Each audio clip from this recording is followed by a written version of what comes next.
Hi, friends, and welcome to this podcast by Angel Broking. Do you like gadgets?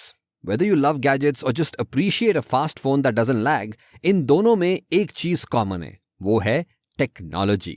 But why are we talking about technology? Aren't we supposed to be discussing about stock markets? आज हम जो arbitrage trading strategy के बारे में बात करने वाले हैं, उसमें लेटेस्ट टेक्नोलॉजी का यूज होता है. इस स्ट्रैटेजी को हाई फ्रीक्वेंसी एल्गोरिथमिक ट्रेडिंग में यूज किया जाता है. इसको बोलते हैं स्टैटिस्टिकल आर्बिट्राज. तो इस स्ट्रैटेजी को समझने से पहले कुछ कॉमन टर्म्स क्लैरिफाई कर लेते हैं. चलिए, आप आर्बिट्राज तो समझते ही हो ना. इसमें सिंपली किसी सिक्योरिटी या पेयर्स ऑफ सिक्योरिटी के बीच के प्राइस डिफरेंसेस को एक्सप्लॉइट करके ट्रेडर्स प्रॉफिट बनाते हैं.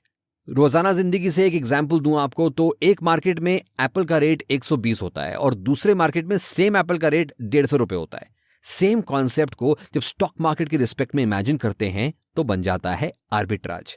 Simple, perfect. चलिए आगे बढ़ते हैं. We mentioned high frequency trading या फिर HFT. इसमें कंप्यूटर्स के थ्रू एक्सचेंजेस पर थाउजेंड्स ऑफ ट्रांजैक्शंस प्लेस किए जाते हैं सेकंड्स और मिली सेकंड्स के अंदर. इतने ट्रांजैक्शंस इंसान तो एग्जीक्यूट कर ही नहीं सकता. इसीलिए HFT में एल्गोरिदम्स का यूज किया जाता है. ये एल्गोरिदम्स मार्केट की टेस्टेड स्ट्रैटेजीज को ऑटोमेटिकली सॉफ्टवेयर के जरिए एग्जीक्यूट करते हैं. वेरी इंट्रीगिंग है ना. चलिए डिस्कस करते हैं स्टैटिस्टिकल आर्बिट्राज. इसको कॉमनली स्टैट आर्ब भी बोलते हैं.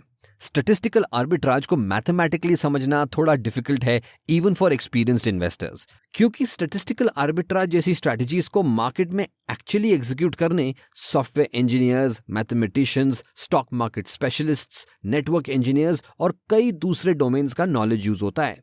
अब आप सोच रहे होंगे इतना सारा एफर्ट क्यों डालना है भाई. एक इजी एंट्री पॉइंट से समझाने की कोशिश करता हूं. Stay with me on this. Statistical arbitrage basically mean reversion analysis और डाइवर्सिफिकेशन के कॉन्सेप्ट्स पर बेस्ड है. डाइवर्सिफिकेशन तो आप समझते ही हो ना. कई तरह की सिक्योरिटीज को पोर्टफोलियो में इंक्लूड करने को डाइवर्सिफिकेशन बोलते हैं. लेकिन what if you hold the securities only for a few seconds. Statistical arbitrage does exactly that, लेकिन इसमें डाइवर्सिफिकेशन का कॉन्सेप्ट थोड़ा डिफरेंटली यूज होता है. एक एग्जाम्पल देखकर समझते हैं कि स्टैटिस्टिकल आर्बिट्राज में स्मॉल स्केल पर क्या होता है. मान लीजिए कि दो कोल्ड ड्रिंक कंपनीज के स्टॉक प्राइसेस एक दूसरे से कोरिलेटेड हैं. इसका मतलब ये कि जब एक की प्राइसेस फॉल होती हैं तो दूसरे स्टॉक की प्राइसेस भी फॉल होती हैं एंड वाइस वर्सा. कभी कभी प्राइसेस कोरिलेटेड डायरेक्शंस में मूव करती हैं तो कभी ऑपोजिट डायरेक्शंस में मूव हो जाती हैं. ओके, ऐसे केस में इन्वेस्टर्स ये आइडेंटिफाई करते हैं कि कौन सी सिक्योरिटी अंडरवैल्यूड है और कौन सी ओवरवैल्यूड. जो ओवरवैल्यूड है उसमें शॉर्ट पोजीशन क्रिएट करेंगे and the one which is undervalued उसमें लॉन्ग पोजीशन. प्राइसेस कन्वर्ज होने पर both the trades should result in a profit. ऐसी ट्रेडिंग को पेयर ट्रेडिंग भी बोलते हैं. अब जरा ये कंसिडर कीजिए कि मार्केट में ऐसी कितनी सिक्योरिटीज हैं हुज प्राइसेस आर कोरिलेटेड. कभी कभी डिफरेंट इंडस्ट्रीज के स्टॉक्स भी कोरिलेटेड हो सकते हैं. एक मोटरसाइकिल कंपनी से लेकर एक फाइनेंशियल कंपनी, दोनों के प्राइसेस साथ मूव कर सकते हैं. बेसिकली ये आइडेंटिफाई कर पाना कि कितने सिक्योरिटीज कोरिलेटेड हैं requires the use of machine learning algorithms. In securities के शॉर्ट लिव्ड प्राइस डिफरेंसेस को एक्सप्लॉइट किया जाता है यूजिंग स्टैटिस्टिकल आर्बिट्राज स्ट्रैटेजी. इसमें एक पेयर के मूवमेंट्स की जगह थाउजेंड्स ऑफ कोरिलेशंस को देखते हुए ट्रेड्स लेस किए जाते हैं. Now, let's look at the interesting bit here. Statistical arbitrage में long term positions का यूज नहीं होता है. In fact, buying and selling seconds के intervals में ही होता है. ये इसलिए क्योंकि long term positions में risk factors को प्रोग्राम करके कैप्चर कर पाना इतना आसान नहीं है. ऐसे सिचुएशन में अगर मीन रिवर्सल नहीं होता है तो these big positions can become problematic. Yes, this also means कि statistical arbitrage trading रिस्की भी होती है, लेकिन रिस्क को रिड्यूस करने के लिए ऑप्शंस का यूज भी किया जा सकता है. यू नो ना कैसे, राइट? बेसिकली ऑप्शन से आप किसी सिक्योरिटी को फ्यूचर में एक अग्रीड प्राइस पर बाय या सेल कर सकते हो.